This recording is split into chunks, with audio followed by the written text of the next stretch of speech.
Welcome, impactful parents. Today we're going to talk about why is my child developing some odd habits? And specifically, we're going to talk about some touch sensitivities. So, hello, my name is Christina. I am founder of The Impactful Parent, and every week I come on here and answer one of your questions live. If you have a question for me for next week, please direct message me on social media, or you can email me at theimpactfulparent@gmail.com, and all submissions are kept anonymous. But now back to our question. This week, our question reads, why is my child developing some odd habits? My child has always been a picky eater and sensitive to some clothes, but now it seems like the weird habits are getting worse. Now my child is chewing on their shirt nonstop and won't even let me hug them half the time. What is happening? All right. Thank you for submitting this question. And this is much more common than most people realize. And for that reason, I love this question. In fact, if you think that your child has some oddities or is growing into some weird habits, then this episode might just be for you. Let me start by saying that I'm not a doctor. So to get a true diagnosis of what is happening, you'll have to go to a healthcare professional. Still, it does sound to me like this child has some sensory sensitivities. So today I'm going to give you some signs that your child has tactile sensitivities and a few tips for how to deal with them. Now, touch sensitivities have many names. The most common names include neurological disorders, tactical defensiveness, or sensory processing disorder. Still, whatever you want to call it, touch sensitivities causes a child to overreact to a touch that shouldn't have that type of reaction. A lot of times you'll see touch sensitivities manifest themselves in the following ways. And I'm going to give you a whole list of different stuff. And as you're listening to me, think to yourself, does this sound like my child? Is it resonating with you? So let's see this list. Touch sensitivities.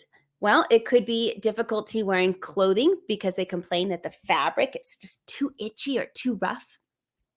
Kids being irritated by the clothing tags. Kids hating to wear socks because of the seams and how they bunch up in their shoes. Kids that have difficulty brushing their teeth due to toothpaste textures or bristles.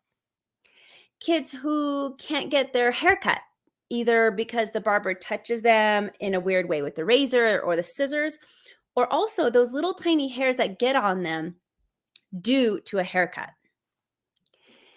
Kids that avoid crowds, big crowds, loud places, amusement parks, birthday parties, movie theaters, they'll avoid these places. It's basically anywhere that there are too many bright lights, loud noises, or just too much activity. A sign could be that kids will be avoiding finger painting, playing in the sand, playing with Play-Doh, or even avoid messy activities like cooking or gardening. Kids with sensitivities might be picky eaters due to food textures, or kids that avoid mixing foods together, or they don't like food with lumps. Sometimes kids with sensitivities don't like wind or rain or any other weather element touching their skin.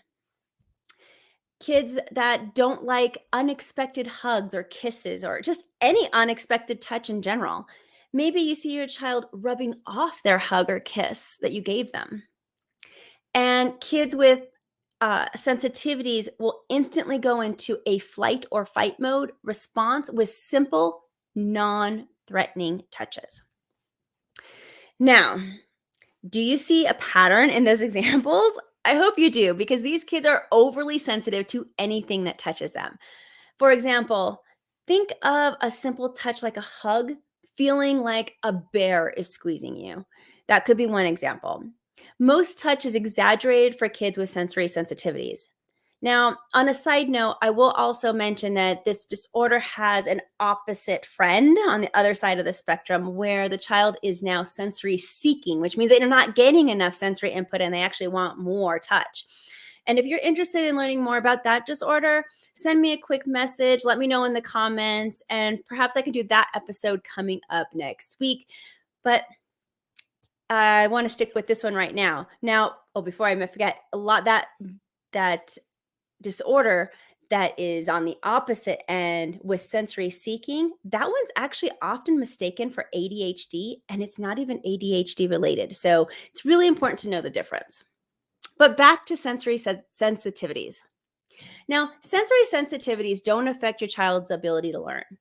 However, it does affect their ability to concentrate and take in information.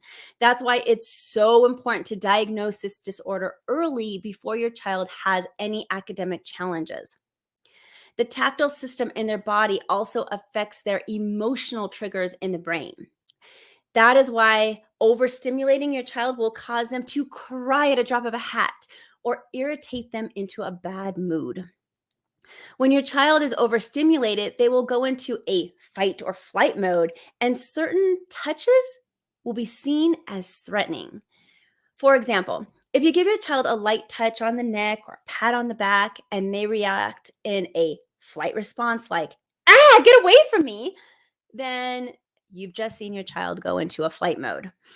Or maybe your child hates the tags on their shirt because it's just so irritating to have an unwanted stimulus that your child cannot even think or concentrate on anything else because all they could do is feel the tag. All of these are signs that your child has touch sensitivities. So, what can parents do to help a child with touch sensitivities? I'm going to give you a rapid fire list of things that you can try. But be sure to listen or watch this video, however you're consuming this content right now, if you need to write anything down, because I'm going to go through them kind of quick. All right. First thing you can do, ask your child if you can give them a hug or a kiss. Don't give them an unsolicited or surprise touch. It's better if they know it's coming. Second, tell family members that your child has these sensitivities and also ask them not to give a surprise touch. Now, this is especially important around the holidays when the stimulation around them is already very high, because sometimes that big hug or pinch on the cheek from grandma can make your child just go over the top. Another thing you can do is use weighted backpacks, weighted blankets, and other weighted accessories to help ground your child and make them feel good. You can also touch a child more firmly instead of softly. Now, don't hurt your child, but touch them with a firmer feel rather than a light graze. It'll be accepted a little bit better. You could ask your child to have you can ask your teacher to have your child go first or last in line when they're lining up for things in school. This will avoid others bumping into them unexpectedly. Of course, you can cut out the tags of their clothing or buy tagless clothing, which would be even better. Consider using plates that separate their foods and be aware that your child might not like lumps in their food. So, from time to time, pureeing might be what you need to do.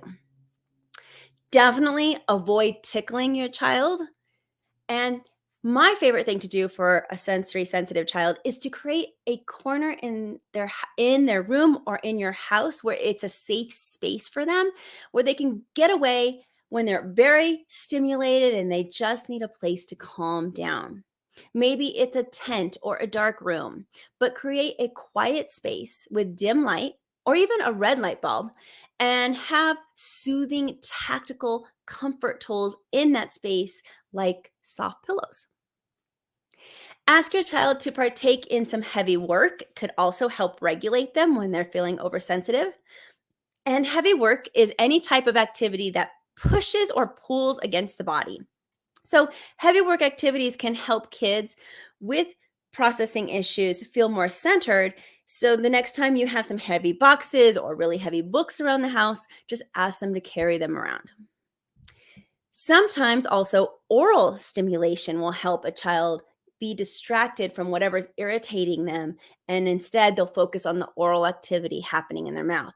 So, what I mean by this is allowing your child to have gum or a lollipop in order to calm themselves down or even to concentrate at school. And lastly, look into a method called Wilbarger brushing. Basically, Wilbarger brushing uses a special brush to calm your child. You brush your child's arms and legs with this brush several times a day, followed by joint compressions to regulate their system again. The technique is really simple, and occupational therapists use this technique all the time. I've used it on myself with my own son, but I highly suggest that you look into it yourself so that you can see if it's the right fit for you and your family. And I hope that helps you today understand all these sensitivities that your child might have. And again, it's so super common. You are not alone. So there's a lot of information out there for you. Now, if you have a question for me for next week, please submit it. Direct message me on social media, email me at theimpactfulparent@gmail.com, and maybe I'll pick your question to answer live next week. And if you haven't gone to theimpactfulparent.com to check out all the free resources and paid programs that I have to offer, I don't know what you're waiting for. Get over there right now and take a look at it. There's lots of more free resources and, of course, paid programs like my behavior management program, which helps kids with big emotions regulate their big emotions. So that helps with kids with super sensitivities also. And there's a drug program in there, lots of different stuff. Check it out. Go take a look.